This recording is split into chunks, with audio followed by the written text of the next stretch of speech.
और देखिए, झारखंड में इसी साल विधानसभा के चुनाव हैं, तो विधानसभा के चुनाव की तैयारियां काफी तेज हो गई हैं। लोकसभा चुनाव परिणाम पर मंथन के बाद अब पार्टियों ने रणनीतियों को धार देना शुरू कर दिया है। एक तरफ सत्ता पक्ष सौगातों और योजनाओं के जरिए सीटों को साधने की कोशिश कर रही है, तो दूसरी ओर बीजेपी विपक्ष भी चुनावी तैयारी में पीछे नहीं है। ये रिपोर्ट देखिए।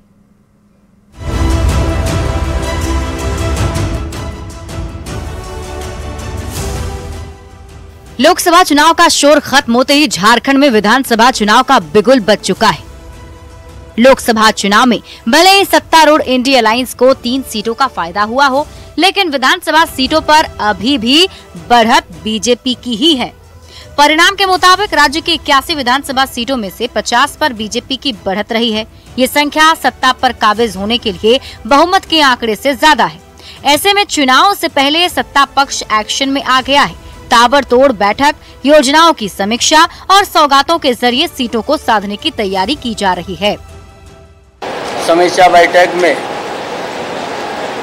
हर विभाग का, हर योजना का गहराई से जानने का हम लोग प्रयास किया। यही सोच के साथ हम लोग आगे बढ़ा। बल्कि मैं ये कहूँगा, कई उपचुनाव हुआ, उसमें लिटमस टेस्ट हुआ। पूर्व मुख्यमंत्री हेमंत सोरेन ने जिन योजनाओं की शुरुआत की थी, उन योजनाओं को धरातल पर लाने की कवायद तेज हो गई है। इसके अलावा स्थानीयता का मुद्दा, सरना धर्म कोड और आरक्षण प्रतिशत बढ़ाने से जुड़े मुद्दों को भी उछालने की तैयारी है। इन्होंने पूर्णतः स्थानीय मुद्दों पर चुनाव लड़ा था और स्थानीय मुद्दों में जो गठबंधन है वो 29 सीटों पर सिमट गया और हम 50 सीटों पर आगे रहे। तो अगर उनका जलवा रहता तो ये रिजल्ट उल्टा होता, 50 सीटों पर वो आगे होते और 29 सीटों पर हम आगे होते। झारखंड में इस बार का चुनाव खास इसलिए भी है क्योंकि जेएमएम के पास एक नया चेहरा है। वो चेहरा है पूर्व सीएम हेमंत सोरेन की पत्नी और गांडे की विधायक कल्पना सोरेन, जिनकी भूमिका आने वाले दिनों में जेएमएम के साथ ही प्रदेश की राजनीति में भी बढ़ने वाली है। कयास लगाए जा रहे हैं कि उन्हें जेएमएम में केंद्रीय उपाध्यक्ष या महासचिव की जिम्मेदारी दी जा सकती है।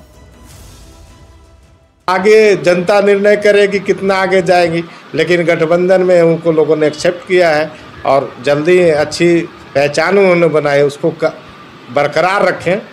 आवाम में बच्चे में जो है कल्पना सोरेन को जो है दिल में जगह बसा लिया है, तो कल्पना सोरेन को एक नेता के रूप में तो जरूर देख रहा है झारखंड प्रदेश।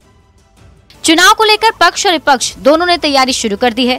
बैठक के जरिए रणनीतियों को धार दिया जा रहा है। सीएम चंपाई सोरेन भी एक्टिव हो चुके हैं।